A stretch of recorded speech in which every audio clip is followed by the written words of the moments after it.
Welcome into Missing the Point, powered by the 617 on the Crowworthy Network. I am Joe Malkin. He is Rayshawn Buchanan with us. And of course, behind the scenes, hanging out is Craig D'Alessandro. And we're here for a Patriots preview. Rayshawn, we're talking Patriots, Dolphins. We've got a lot to go over. I think this is kind of going to be a mainstay on the MTP on the 617 this year, going over each game each week as it comes up. When this comes out, we will be a little over 24 hours from the start of the 2022 NFL season. It's like Christmas Day. We have a lot of Christmas days in the sports world. Right. And this is one of them, when the Bills and Rams will square off at SoFi Stadium on Thursday evening, September 8th. But what we're really here to talk about is the game that's going to take place in one of your former places you called home, Miami Gardens, Florida, between the New England Patriots and the Miami Dolphins at Hard Rock Stadium. Is it still Hard Rock Stadium? Yeah, it's the Hard Rock. It's the Hard Rock. Yeah, I mean, it'll always be pro player. Yeah, sorry, exactly. I'm now an old man. Yeah. So we're gonna go through both teams. In the last couple of weeks, we talked to Karen Guregian last week of the Boston Herald. That will be down in the show notes. And then 2 weeks ago, we went through, played a little game here on MTP, and we went through every record of the teams in the NFL. And Ray, you and I kind of, I don't want to say squabbled over the record we thought the Patriots were going to have, but we definitely had a discussion. And we're now getting into the season. We're 5 days away from the start of the Patriots season, and finally going to see whatever it is this coaching staff and this organization is going to put on the field. And that first team that they get to face is the Miami Dolphins, which is an interesting choice. Got a new head coach down there, a speedy little wide receiver, a left-handed quarterback that has a tough time figuring out where the ball goes, and a second-year wide receiver who just came back to practice after missing work for 3 weeks with an injury. They've revamped their offensive backfield, and they've picked up some defensive pieces. So let's go over this Miami Dolphins team here, Ray. They got a new head coach in Mike McDaniel, and he comes from the Kyle Shanahan tree, and the Patriots are allegedly running a Kyle Shanahan offense. Well, first of all, I guess, way off script, when did Kyle Shanahan become the dawn of the NFL? Well, I mean, I guess because, obviously through, Sean McVay was, I think, with him as well. I think a lot of those guys had all been together for a while. I think when they were all back in Washington, I think in the 2013 to the 2016 era, and then those guys started getting jobs. So, yeah, I mean, they've done phenomenal work. And obviously, we all know who Kyle Shanahan's father is and Mike Shanahan. So, he's been around coaching for a while.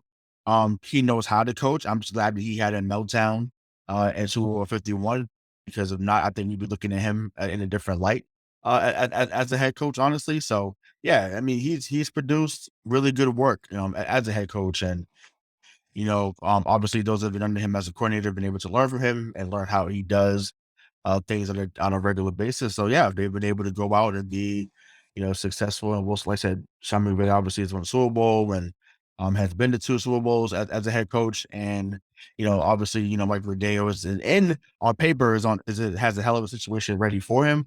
It's just a matter of how well they're going to be able to execute what he's trying to do and what they envision for themselves as a whole, not just in the AFC East, but in the NFL as a whole.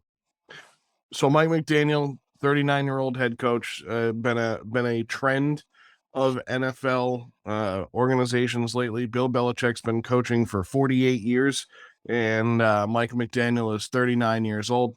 A Yale graduate, so everybody kind of says he looks like a nerd. Well, he went to Yale. He did play football at Yale. He's been a coach in the NFL since 2005 when he was hired by the Denver Broncos. And prior to getting his first head coaching gig in the NFL with the Dolphins this season, he was the offensive coordinator for Kyle Shanahan in San Francisco, which, of course, he wants to bring in a guy like Tyreek Hill, which he did, because he had a guy like Deebo Samuel in the Western NFC West. There we go. So McDaniel brings an interesting outlook to this Dolphins team. I mentioned they have Tua Tagovailoa. Teddy Bridgewater is now the backup quarterback there. They bring in Chase Edmonds in the offseason. They bring in Raheem Mostert in the offseason. Mostert, who can't seem to stay healthy, follows his former offensive coordinator. They bring in Tyreek Hill. They have Jaylen Waddle. They still have Mike Gesicki as a tight end. Let's talk about this Dolphins offense, Ray. Pretty good offensive line with Teron Armstead up front. Austin Jackson on the other side of the line. So what is this offense from Miami look like to you with an offensive coordinator as their head coach? So I mean, it should be on paper, it should be very explosive. And like I said, I've mentioned on shows that we've done. I mentioned on the Power Ranking show. I mentioned on the show that we did with the game show that we did with making the NFC or the AFC and NFC predictions. I don't wish them to do well because of how things went down with Brian Flores. After that, and I'll say that every show that we talk about Miami, like I'm going to keep saying that. Needless to say, though, listen, the offense is on paper is phenomenal. Tyreek Hill is a hell of a talent. Like the dude's only still 28 years old or 29 years old, so still has a lot more left in the tank. Obviously, Gesicki, who I ended up drafting on our fantasy team. So, be ready for those polls, y'all, as we talk about who we have on our fantasy team and for us to go crazy. But yeah, offensively, they have it. I like Mostert.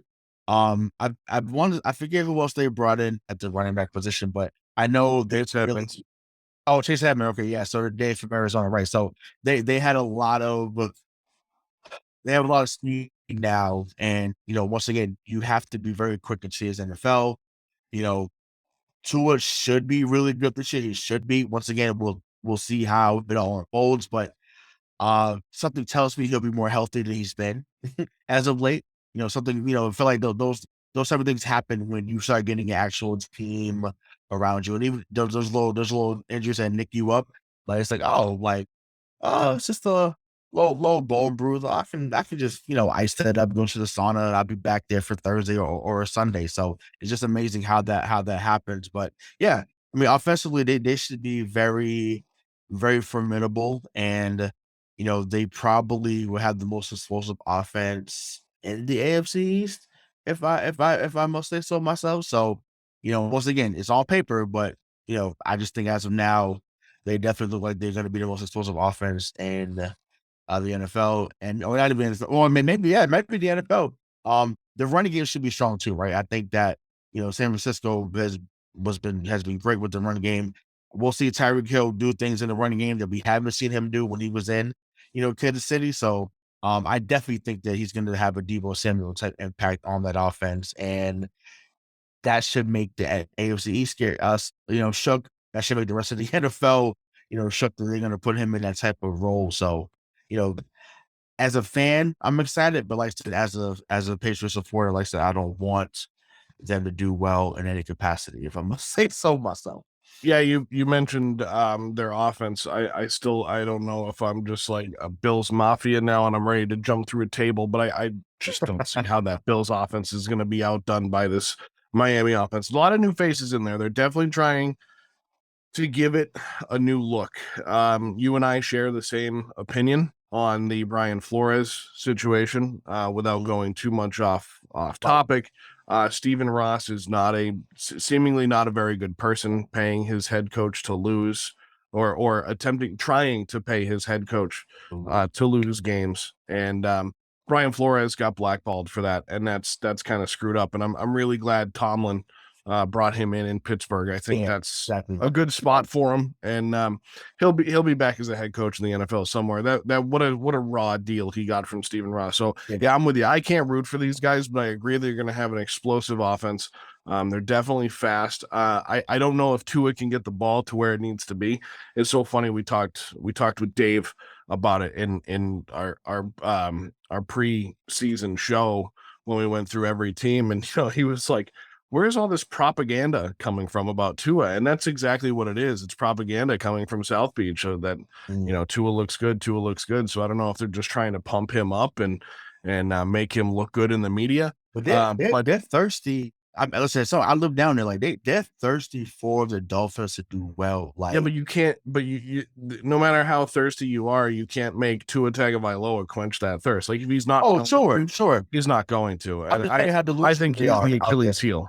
Yeah, they're delusional out there. Like once again, I was out there for almost 8 years, and it is the Hurricanes. It is the U first, and then it's the Dolphins. Then everyone like I said, the Heat are not the team out there, despite of what they've done recently. Like the Heat is not the number one team out there. It is the U, then the Dolphins, and that kind of flip flops depending on how well each team is doing. And then the Panthers, and then the Marlins. Yeah, the Panthers and Marlins, right? Exactly. So to me, they breathe, easily breathe, whatever you want to call it. They love football down there. Even at the high school level, like it's insane. So I know because some of my kids are playing down there right now. So former students, I should say. So but what's good, Joe? Y'all made the show. But yeah, I just think yeah, I don't know, man. They have a lot going on down there, but like I said, they're definitely, like I said, they're delusional when it comes to how they want them to do. Well, yeah, Maurice Morris isn't walking through that door. It's not 1972 anymore. Yeah, I mean, yeah, they want, but they're ready for Shula and all them guys to come through there. It's like, look, it's not even the Denver Reno era. And obviously, they only went to Super Bowl one time, with him. But I don't know. Like I said, I think I said it. I don't know where I said it at, but I remember saying that they're still craving, even from our generation, like the Jay Field. Oh yeah, I said, oh yes, all right. The Jay Field show, like Ricky Williams when he came down there was crazy. Dude was doing whatever he wanted to do on and off the field, as we later on found out. But I mean, like I said, Chambers, Ronnie Gaston, Little Mari, Zach Thomas, Patrick Surtain, Sam Madison, Jason Taylor. They really had a squad, and that's the last time they were really like the kings of the AFC East, so to speak. I mean, yes, I know they won in 2008 or whatever, but that really was a one-off. But they haven't had much to speak about, and I think this is the most excited they've been about their team in a while, and so I've got some DMs about from some of my people I know out there, but it's like, hey, let's just see what happens September 11th. I wish I could be down there, because rest assured, I would have picked me up a burger from Sonic and walked right across the street. Some of y'all that's listening to what I'm talking about. I would have got my little slush, my burger. It would have had me a great time. Because I'm not paying the money it is at Hard Rock Stadium. I'm not doing that. It's insane. I've been there for many games. Like I'm not doing it. The food is great, but I'm not doing it. So yeah. So like I said, listen, they're delusional. So yes, they're gonna spew that propaganda. To go back to your original point about Tua, because like I said, I think when you pick someone at 5, when they're now realizing that Herbert should have been the guy. And once again, shout out to Bobby. Bobby was ahead of the firm with that on the show, speaking about how good Herbert was going to look and be. I didn't think so, because how quarterbacks historically have come out of Oregon have not performed well. And my God, Bo Nix. I mean, once again, we're not getting into college football, but Bo Nix, you leave the SEC. He don't even score 20 points, but I'm like, that's a whole other conversation for another day. My God, that was awful. But yeah, like I say, we can't stop the delusional fan base that's putting that out there, and the media people too, because it's not just the fans. Well, they is for that too. They may say the same about us, but I want to look at their defense for sure. Look at their defense before look at their defense before we get into the coaching matchup. A couple of interesting things I see on this defense. They got Raekwon Davis. They have Emmanuel Ogba. So they got some good nose tackles, some good defensive linemen. But then what really pops out to me is Trey Flowers, Landon Roberts, Justin Bethel, Eric Rowe. Is that do those all ring a bell for you? Yeah, it's becoming New England South. Yeah, they're all former New England Patriots, and they're good former New England Patriots. So good for them getting paid. They also brought in Melvin Ingram down there. They drafted a linebacker, Channing Tindall, first or in the first round. So they've brought in some pieces on defense as well. Now, one thing that they've always had against the Patriots, somehow, it doesn't matter if it's Tom Brady. They did it in the year that Matt Castle took over for Brady. They beat him down there. Something about South Beach, which maybe that's why there's rumors that Brady has bought a house down there and wants to play for the Dolphins. But we're not going to get into the Brady stuff either because apparently he's not living in the house right now. But besides the point, hope everything goes well for Tom Brady. But the Dolphins defense looks, again, to me, good on paper. Do they have an opportunity? And this is the first time I'm kind of asking a specific question to this week. Does this defense for the Miami Dolphins have a chance to shut down this New England offense? Yeah, because I think we have a opportunity to see what we saw last year. Right now, they came up there and beat us 17-16. Was that last year? Yeah, it was last year. We won 17-16. Like they didn't give up much, and that's because obviously Flores knew the ins and outs of what we were trying to do offensively. And if we're running his own scheme or whatever, like Mike McDaniel definitely gonna know what's going on because he saw it. He put it together for 4 years in San Francisco. So yeah, they have enough pieces there. And once again, the guys that we just named that you named there, former Patriots, like I forgot about Trey Flowers, but that's what happens when you go to Detroit. Like Detroit, you just kind of wither away, unfortunately, and and football, purgatory, unfortunately. But he got his money, got his Super Bowl, got paid, so he should be doing well. Be doing well, except for week one. But yeah, defensively, yeah, they have enough guys that's been there that knows just the philosophy of what Bill is trying to do, and some of the coaches that's around there. So yeah, there's an opportunity to shut them down. I hope that we're wrong about that. We'll get into that when we predict what the score and stuff may be. But yeah, there's definitely an opportunity. I hope that we're proven wrong if we do agree on that. I hope to prove it wrong there, big time. Yeah, and what's interesting here is, and now that we've kind of looked at both the offense and the defense from Miami, not only do they have a rookie head coach, they have a rookie offensive coordinator, and they have a rookie defensive coordinator. So we talked about Mike McDaniel, where he's come from. He was the OC in San Francisco for 1 year. He was the run game coordinator there from 2017 to 2020. And then after 1 year as the offensive coordinator, gets a job as a head coach, which I don't know, seems interesting to me. Frank Smith, his offensive coordinator, he was the Los Angeles Rams run game coordinator and offensive line coach in 2021. And their defensive coordinator, Josh Boyer, he's coming from Miami. I mean, he's staying in Miami, I should say, but he's coming from New England. Josh Boyer, South Dakota School of Mines in 2005. And then with the Patriots from 2006 to 2018. So it's really funny. We hear it all the time.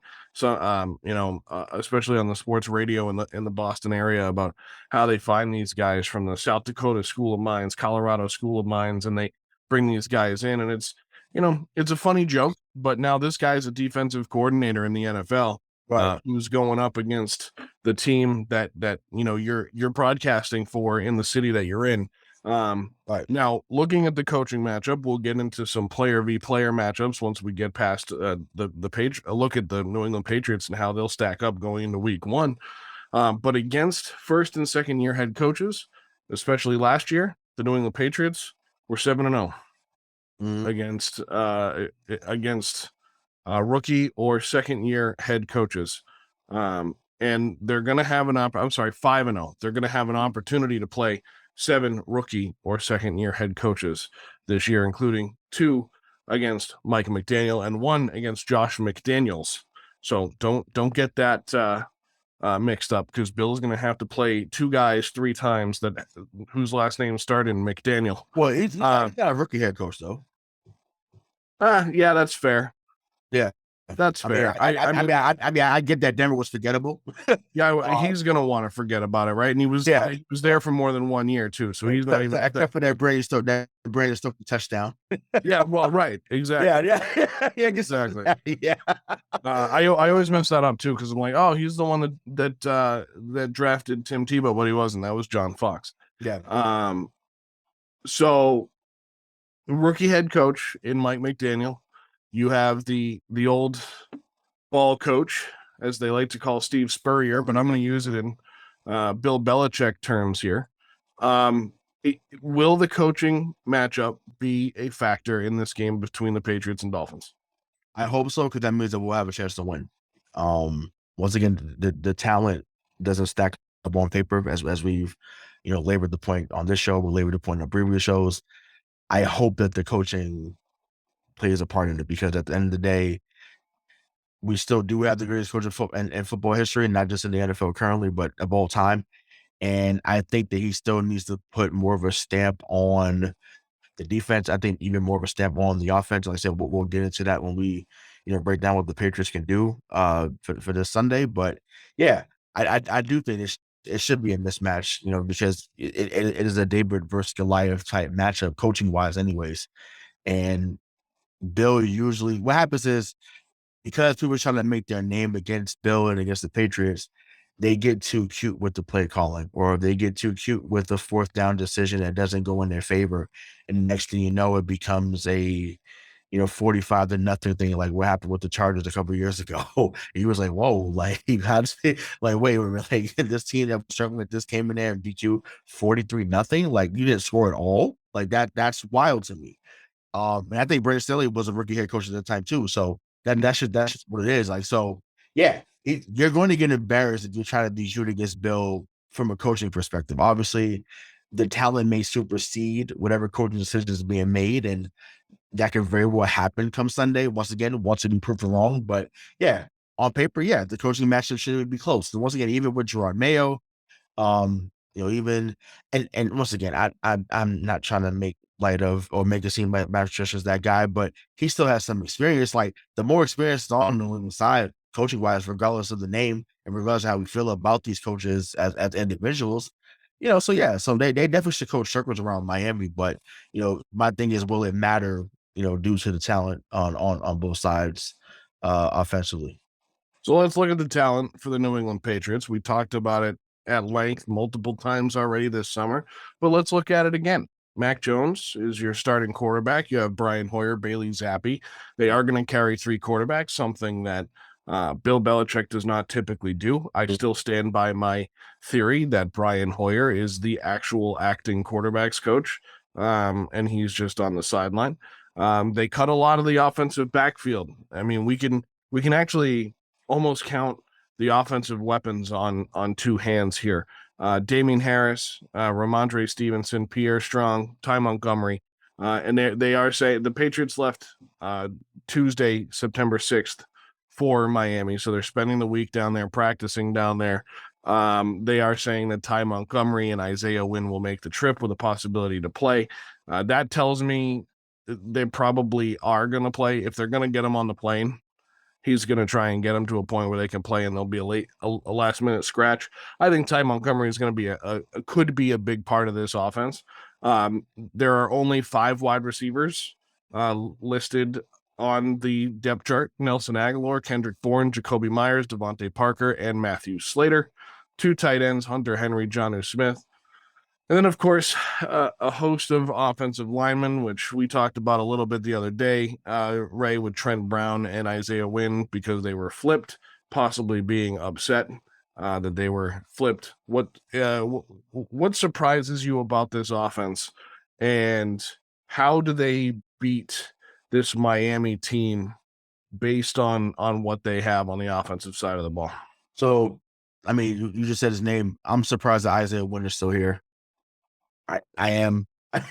Oh, like, to me, once again, we knew what we thought he was going to be coming out of Georgia in 2018 when they drafted him at 23, and obviously, getting Sony Michel later on that round. But yeah, I'm surprised he's on the team, and I'm expecting a Logan Mankins type trade. And I'm not comparing him to be Logan Mankins. I'm saying, but I just feel like someone that was touted. Like, Logan Mankins was the first round pick too, wasn't he, back in the day? Mm-hmm. Yeah, so I just feel like, yeah, we'll see a trade like that happen at some point, especially if you start to Purdue. I think that he'll end up getting rid of him. Now, they need offensive linemen, so maybe he ends up staying, but to me, I'm just surprised he's still on this team. I do think we're going to be front heavy, which is why you see the zone stretch plays being implemented a lot, and hopefully it helps. Usually offensive linemen love to run block, so we'll see how that goes, as opposed to backing up on their feet when they pass block. So yeah, running the ball should be strong. Once again, and for those that are OG listeners of the show, many of you listened last year, Joe and I are the president and vice president of the Ramondre Stevenson fan club. Like It's outstanding. yeah, exactly. We want him to be super successful. But that being said, but Ty Montgomery, like, listen, we needed James White replacement. Obviously, hell of a career, James White. 8 seasons in, 3-time champion. Obviously, we're forever grateful for the game-winning touchdown and Super Bowl 51. Yeah, I just think that they're going to be run heavy, but I feel like there's going to be a lot of check down Charlie type plays with Mac Jones, and that's fine. It was just fine. I don't care. Like I don't care if you want to say that he's missed a 5-yard slant like Michael Thomas. Cool. I don't care. Um, as long as they find a way to win. And speaking of, you said they have 5 receivers. I know they might have signed who might be the 6th guy coming soon. But Laquan Treadwell. coming from well, I said Ole Miss like he just got out of college, but he did go to Ole Miss, but he spent time in Minnesota, I think in Jacksonville too, if I'm not mistaken, recently. So yeah, someone that was a speedster coming out of Ole Miss, did live up to his potential in Minnesota. Had almost 500 yards last year in Minnesota. In Jacksonville. So, not terrible. As a 4th to 5th person on the roster, like he's someone that could spell, your top 3 guys. So, but I need the tight ends to do something. Well, sorry, let me take that back. Hunter Henry was fine. Jonathan Smith needs to be. He needs to be that guy. I just need to see more. And once again, they can't just be 1 or 2 catches.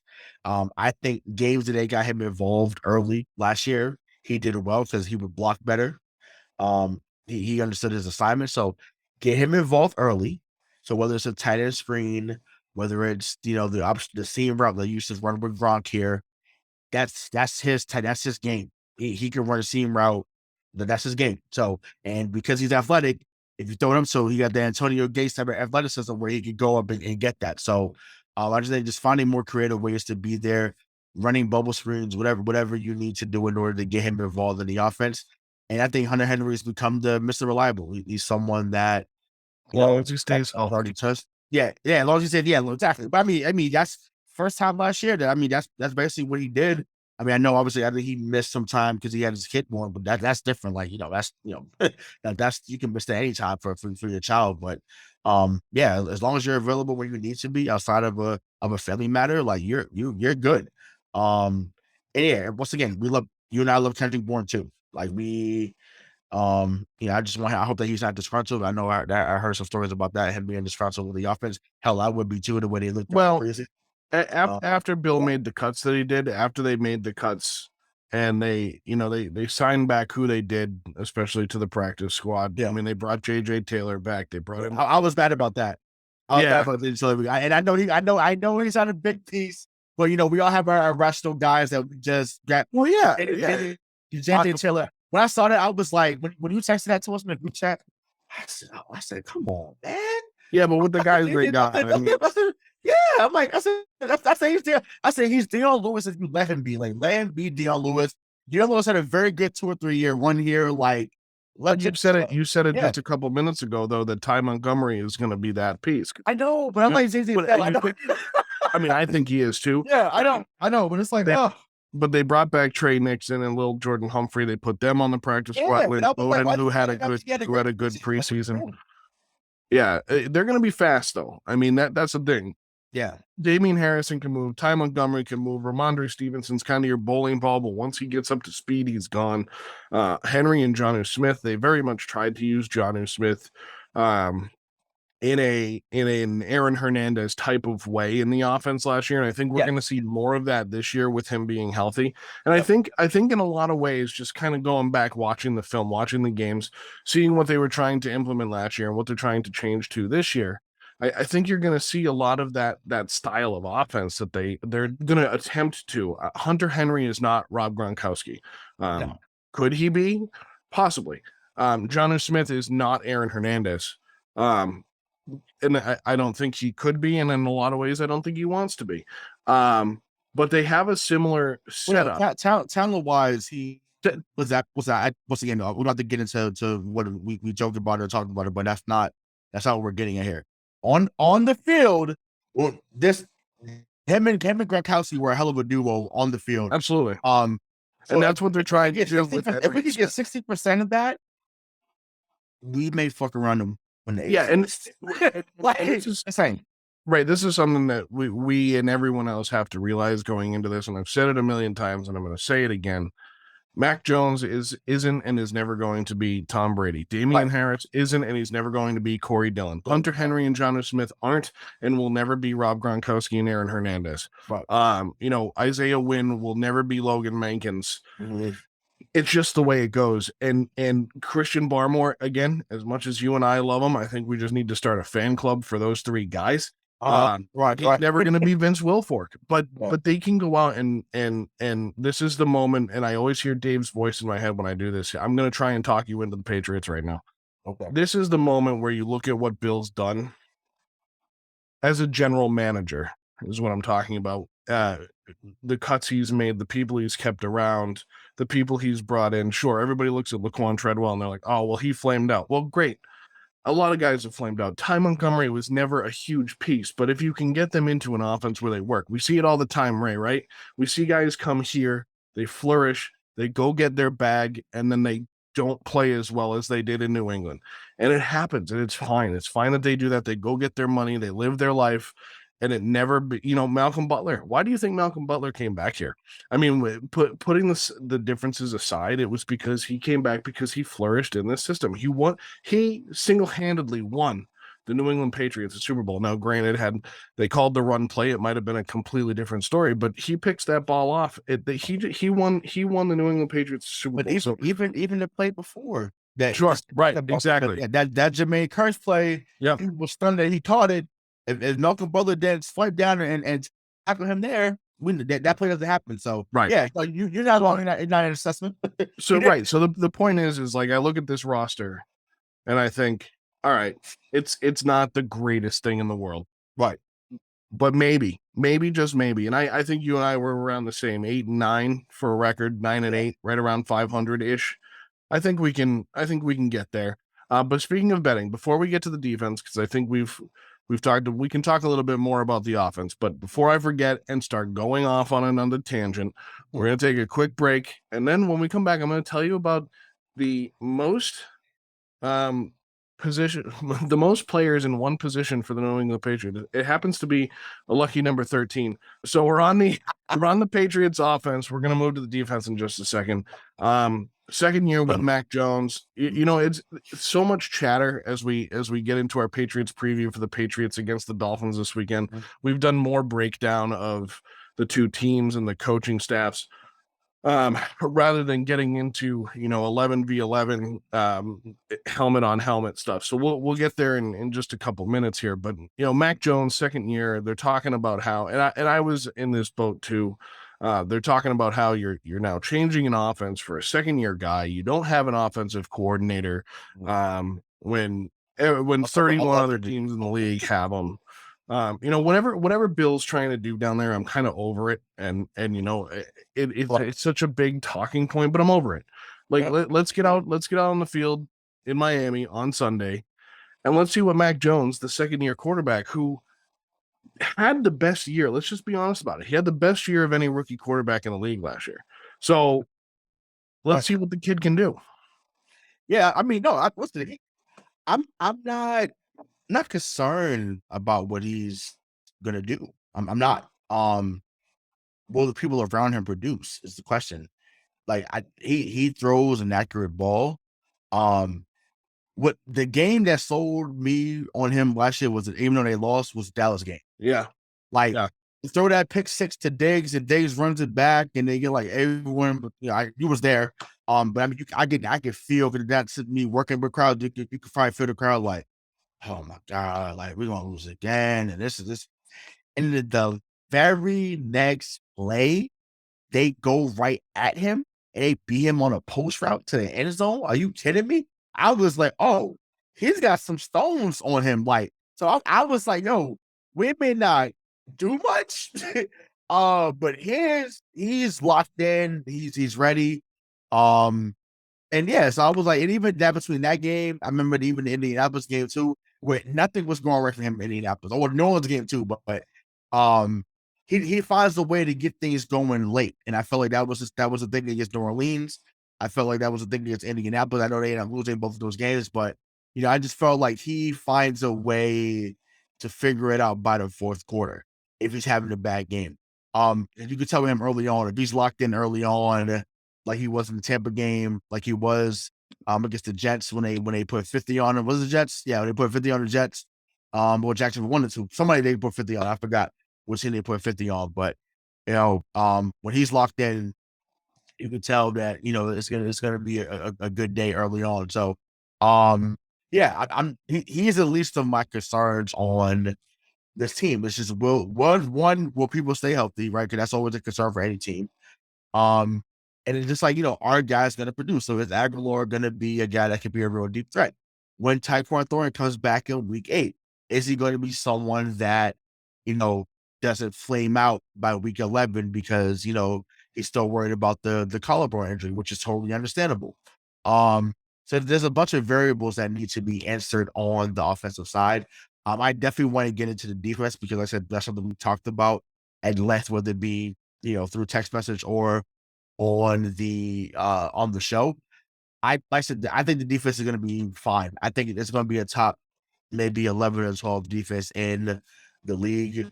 Josh Uche has looked phenomenal. To say otherwise, I don't know what tape you're watching, but Josh Uche has looked great. Anthony Jennings finally has started to show some promise. So I think about him. You know how I feel about Kyle Duggar. Well, yeah.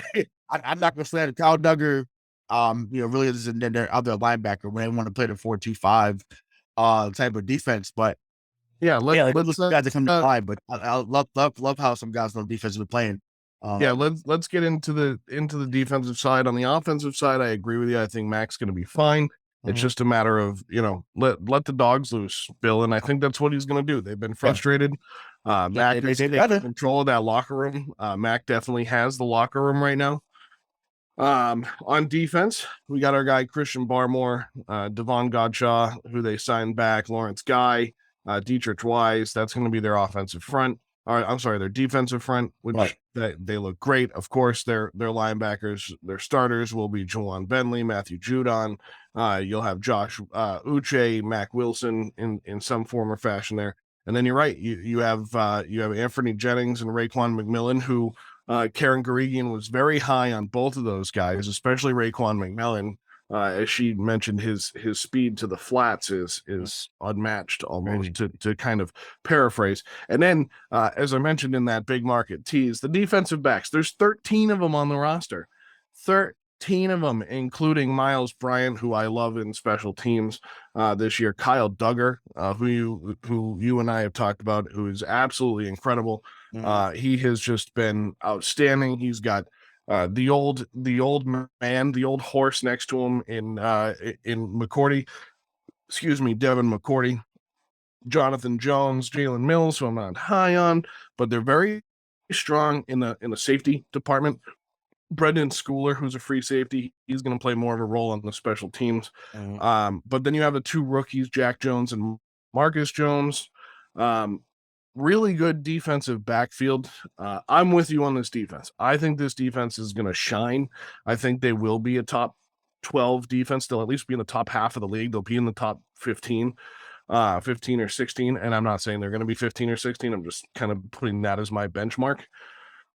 They could be very good. What's that? Did Peppers get cut?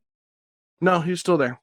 Okay. I mentioned it. I'm excited to see what he does too. I don't know how much he's going to actively play.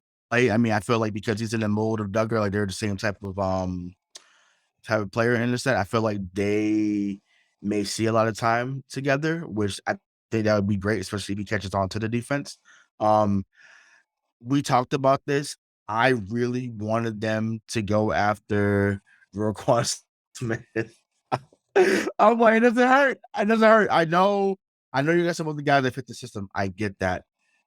He's a Pro Bowler. The dude is 25. But he's that Matthew Judon type, and we've talked. Sure, but I mean, what's better than having one Matthew Judon? Maybe two.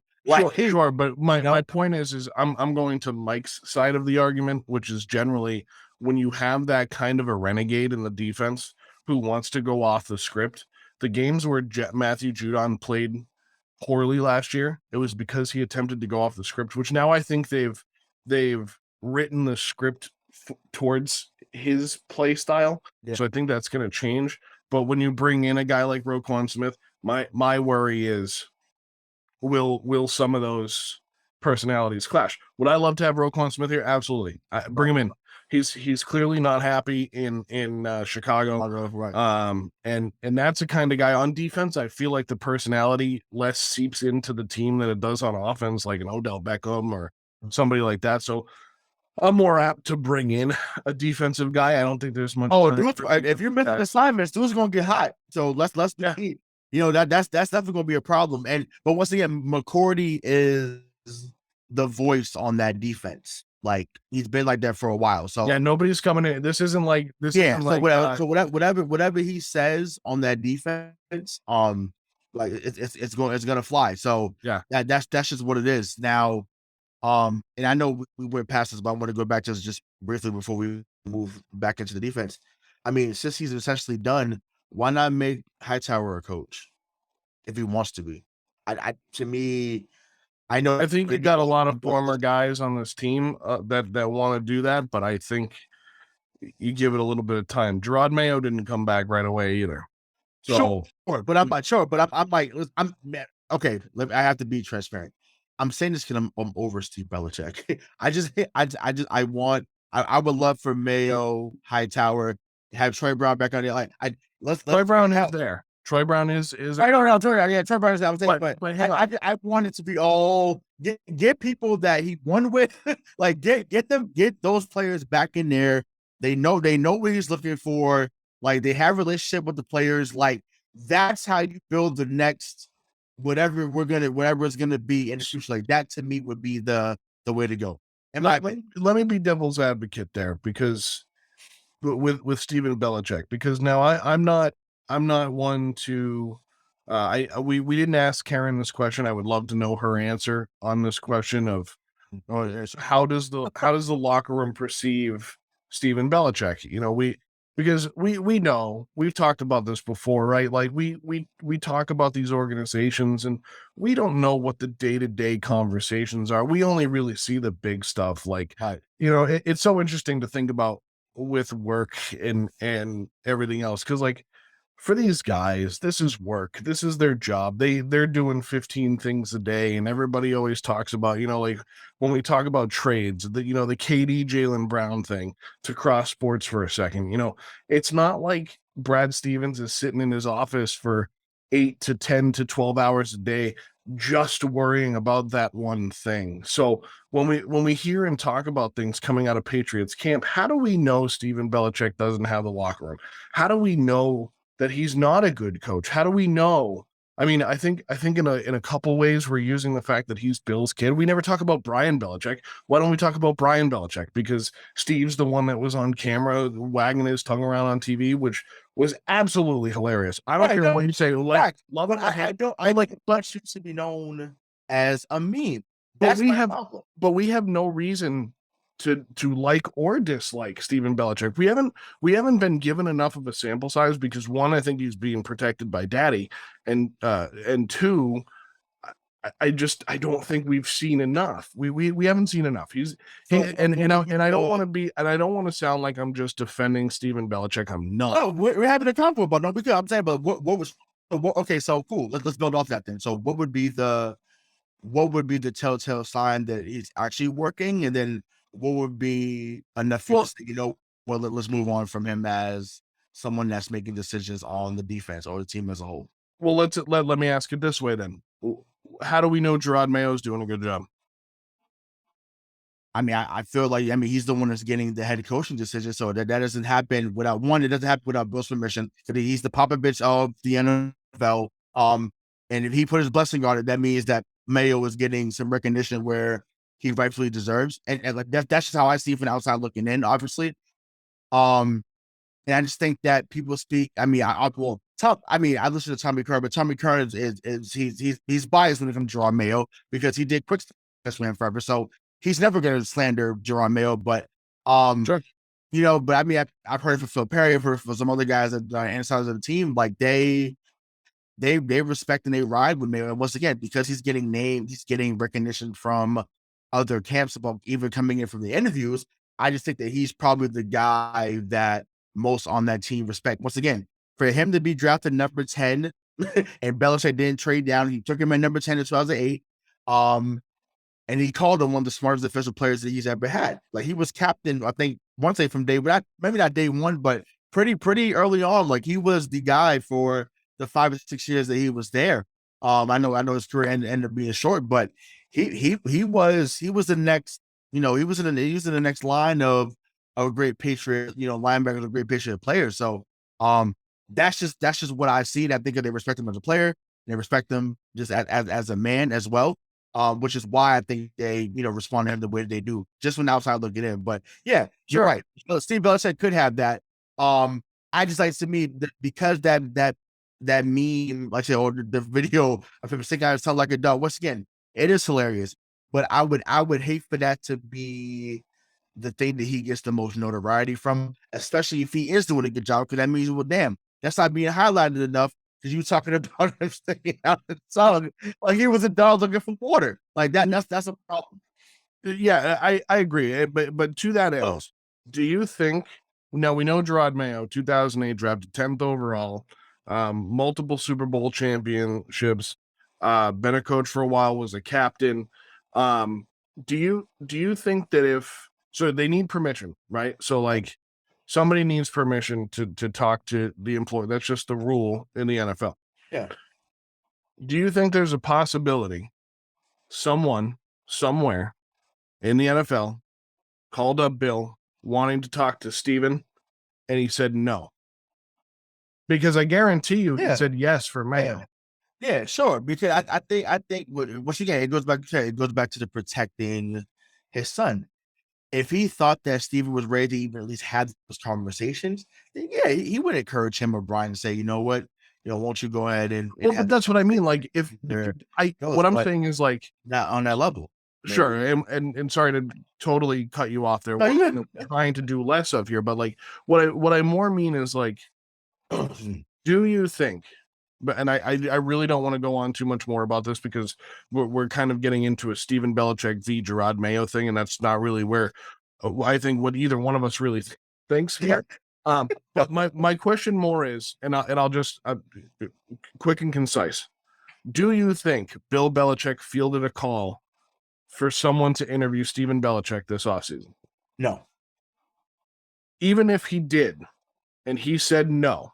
So let's say, I don't know, who had a head coaching vacancy? Houston Texans called up and said, hey, we want to talk to Steven Belichick because Nick Caserio is down there. Maybe Nick Caserio said, hey, I'd love to bring in a guy like Steven Belichick. I'm not going to get Bill. So I'll, it's like in Step Brothers. She's had the old man. Now she wants the young bull. It's like, so do you like, but Bill probably would have said no. So if Bill said no, we're never going to hear about it. You see what I'm saying? Right. So like it could have happened. And anyway, again, it sounds like I'm defending Steven Belichick. No, you know what I am? He's a Patriots coach. Competition, but it's cool. He's a Patriots coach. Listen, we've all talked about bringing Adam Gase in here. Okay. Listen. At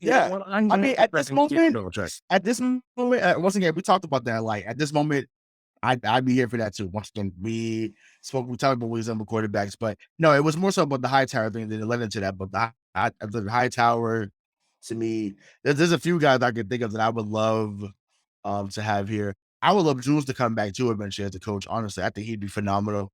But I know obviously they already have Troy Brown here, but yeah, there's a few guys I could think of that would be, just phenomenal here. So yeah, and that's the way it goes, right? I mean, you bring back guys, and you have your people, and that's just the way she goes. So I think we both agree the Patriots defense could be very good. They have Bill, the old bull, as he's pretty much the defensive coordinator at this point. I think that's how it's going to be run this year. And we'll see what happens in the offseason with all the coaching changes. Yeah, but see, I think that's a mistake. And I'm not saying a mistake for him to be over the defense, because obviously we know what he is defense. I've heard from a lot of players that he knows offense really well, and you have to when we get into this debate about someone's a defensive coach, or it's like, oh, you gotta know offense to be great at defense. You got to, and Yeah, we never. So I know offense. I got a guy right now that I know on a college coaching staff, and last year he coached the quarterbacks. He was a defensive back in college. Now this year he's working with the corners. He's much more comfortable. But last year he was working with quarterbacks, and he loved it, but he hated it at the same time. But he was like, I know enough because I played the game. I had to study quarterbacks. And that's an argument for Matt Patricia, is that prior, when he had his first go around with the New England Patriots, before he was the defensive coordinator, he was working on the offensive side of the ball. He spent 3 seasons on the offensive side of the ball before he even moved over to the defensive side. So that's something Bill's going to do, and something that you should do on all ends. I mean, you're right? You got to know both sides of the ball in football. Yeah. And I mean, listen, I want Matt Patricia to succeed. Because absolutely. That means that we're doing really well. Do I think he will? No. Like, I don't. In my heart of hearts, I don't believe that he's going to succeed offensively. I would trust him more if he was doing stuff on the defense. If we've seen him have some success defensively, regardless of what we would think about what was calling the plays, like he was getting that recognition that got him a job in Detroit. So he clearly did some things right to get that, even if it didn't pan out the way that everyone envisioned. But same thing with Joe Judge. Like, what are we doing? Something's got to give, and I know that they haven't got the title, so they don't want to. They don't want to pay. Anyway, I get that, but I don't know, man. Like I say that to say because I said I want to go another rant. I want Bill to be more involved in the offense. I think that he is, obviously. And of course they haven't showed everything they're gonna do come Sunday. Duh. Like that. That's not what the preseason is about. But I just think, to me, I hope that Bill said, you know what, Gerard, Steve, Brown, whoever, hey, we'll meet about the defense, but this is your baby, so to speak. I'm gonna get all involved more on the offensive side. We're gonna run the ball. We're going to be, we're gonna be faster on offense. Like that. That's what I envision, and I'm hoping that that's the case. But like I said, we'll see come Sunday what type of wrinkles they have in the offense, because they're gonna need some trick plays, I feel like, to be successful. And once again, and not doing 3rd and 12 draws. Well, and that's the thing too, is like sitting here. I heard somebody else talk about it, and they were like, and Karen kind of talked about it last week with us as well, that if the zone run isn't working, Bill's been around a long time to know not to keep doing it and go to something else that will work, that the players are more comfortable with. So he will adjust. We can't just sit here and, and I did say the other night on the show, I said, sometimes it feels like Bill's he thinks he's playing chess while everyone else is playing checkers. In fact, he's actually playing Parcheesi. Right. So it's hard to see when you're in it. Now that we've had a week and a half to kind of slow down from the preseason, it's a little bit easier to kind of see the forest through the trees, if you will, and understand that they're NFL coaches. We can sit here and talk about it all day. And I don't want to discount our podcast by what I'm saying, but like, we can talk about it all day. Most likely we're going to be wrong. Yeah. And I agree with you. I hope Steven and Brian and Gerard and right, but I want to listen. Hello, Mr. What's up, guys? Welcome. You've been listening for this. I appreciate you. I want to be wrong about that. I don't want to be right about saying these guys are not going to be able to coach well. I want to be wrong about that. I want to be wrong that this team we think they're going to be a top or not be a top 10. I want to be proven wrong. Remember when Josh McDaniels came back here after he did his stint with Denver, and then he spent his the one season, whatever it was, with St. Louis as an offensive assistant or consultant, whatever it was. And then he came back here, and we were all like, "Oh man, this guy sucked as a head coach. Why are we bringing him back?" It's very similar to what's going on with Patricia and Judge. And would it have been the easy thing for Bill to put Joe Judge back as the special teams coordinator and put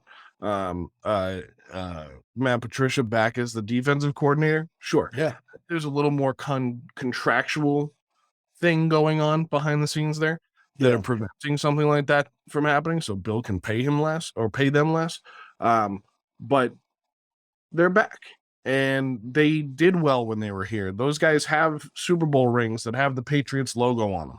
So now that I've calmed down from the nonsense that was preseason, I want to give these guys a chance. And it's a tough chance to give because they start the season pretty rough, that first four is like a draw four from Uno. Whip their ass. It's back. So let's talk about, now that we've gone on for 45 minutes about the Dolphins and the Patriots, let's talk about this game on Sunday, 1:00, Hard Rock Stadium, Miami Gardens, Florida. What do you think? What are the key matchups? What are the key matchups for you on both sides? And then that second question is, and your kind of prediction with a prediction. What's the final score? Yeah, so I'll start with the matchups before I give the score. So matchups, I mean, listen, I'm just looking to see how Mac Jones gets the ball out. Like I want to see Kenny Board get off. I want to see Aguilar get a few catches down the field. I want to see 81 go off. And once again, get him involved early. Get the seams ready. Get the seam rods ready. Get the bubble screen ready. Push him out wide if you need to, like they used to do with Antonio Gates or Tony Gonzalez. Like move him around all over the field because he can be, that wide tight end that's going to get whatever he can, because he's going to win most matchups because of his athleticism. We've seen it in, Detroit. Like he hoping to be a smaller Ben Coates. Like for those that remember how Ben Coates was, like Ben Coates was the original. Well, Kellen Winslow was, but over here in New England, Ben Coates was the original tight end that was getting open and doing things that we had not seen from the tight end, position. So I'm really all in on Jonnu. I want to see him dominate his matchup. I want to see him get to assignments the way he's supposed to and not looking lost on the field like he did at times last year. Like I just think that if him and Hunter Henry do their thing up the middle, because that's what Bill always done. You build up the middle, and then that sets up the run because they're so worried about the tight ends running down the seams. Like we might be talking about ball game. So for a score, I'll go Patriots 24, Dolphins 21. 24-21. It's interesting. I'll tell you why your 45 overall points is interesting.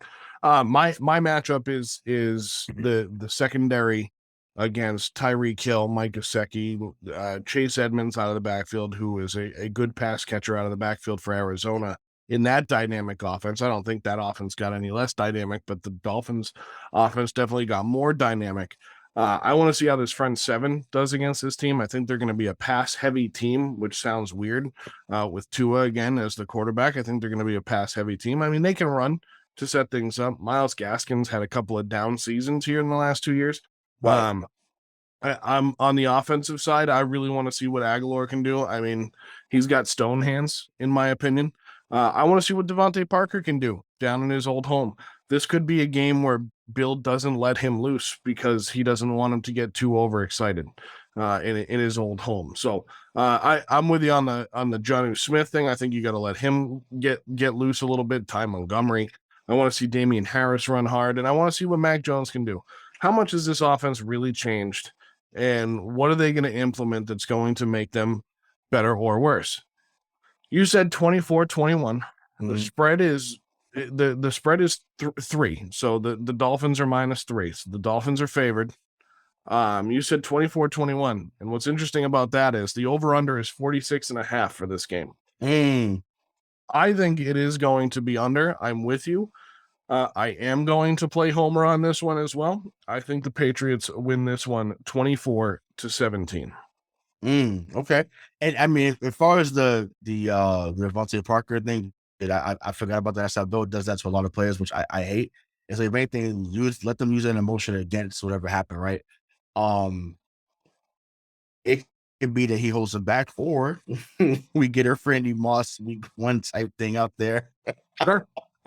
But wouldn't that be? My God, that was, whew, that, I mean, we're really much into that defense that year out there was unreal. Mm. Yeah, so I mean, it's not gonna be in between. Either he's gonna moss a few people because he has that ability. Just ask Stephon Gilmore. It happened. The tape is there. So either he's gonna moss a few people, or he's gonna have as many catches as you and me come Sunday. So there won't be any in between. So Ray and I both have the Patriots scoring 24 points this weekend. We didn't talk too much about the special teams. You know how much I love special. Well, I mean, I'm mad that just Bethel's gone too. We can talk about that briefly. Like, I'm mad that he's gone. I think, when you brought him over from Baltimore, I think that he and Slater were a hell of a dynamic duo in the special teams. I think that you're gonna need to be very detailed when it comes to special teams this year. Obviously, Slater's getting older. Bethel could have been the guy that replaced him and became the captain eventually on special teams. So I just think, to me, it was pointless to let go of Bethel. Once again, we don't know. We're not privy to all the information that went on behind the scenes. Like, I don't know what Karen had said, to you guys the other day. I didn't hear. I watched the news. I didn't hear her say anything about Bethel. That was with Miami now. So no, right. That's what I'm saying. It was an unfortunate cut to me that he's now down there when. And I'm sorry, it wasn't Baltimore. I think it was Arizona they got it from. But either way, I just think, to me, it was tough that it didn't work out the way that I thought he was going to be the guy that followed Matthew Slater in line. But yeah, I mean, listen, Jake Bailey is the best punter in the game. We have researched Nick Folk's career. He has become the guy that Dallas and New York have wanted him to be all along. So I'm fine with him being the kicker. I didn't feel that when they first signed him, but Nick Folk has been nails since he's been in New England, and yeah, he's lived up to the moment. He's hit a few game winners for us too. Like, so yeah, I don't doubt what him and Bailey are gonna do. I feel like they're gonna flip the field for us a lot, and certain times when we need to score 3, when they choose not to be aggressive because we know that's coming. That, yeah, they'll score enough at times to keep them in the game, and then hopefully, Mac or someone on the defense gets a touchdown late to seal the deal. 24-21 is Rayshawn's prediction. 24-17 is mine. Both in favor of the Patriots. We have the Patriots, who are not favored in this game. It's -3. The over-under is 46.5, so bet on that if you want to. We've broken down. I hope you guys learned a little bit about the Miami Dolphins in the beginning of this episode, who their coaches are, where they've come from, and what their team looks like. But as always, we're here to break down these games for you. Keep an eye out for our other shows, as I know we're going to have another league preview show coming this week. But again, if you're listening to this on Wednesday, September 7th, it's a very exciting day because it is NFL beginning of the season eve, as the Bills and Rams will play Thursday night, and the Patriots will take on the Dolphins. Miami Gardens, 1 p.m. Sunday afternoon. Can't wait for it. Going to be a hot and humid day down there in South Beach. For Rayshawn Buchanan, I'm Joe Malkin. As always, Craig D'Alessandro behind the scenes. Looks like you might have just woken up from a nap. You're listening to MTP on the 617, presented by Crowworthy. Go Patriots.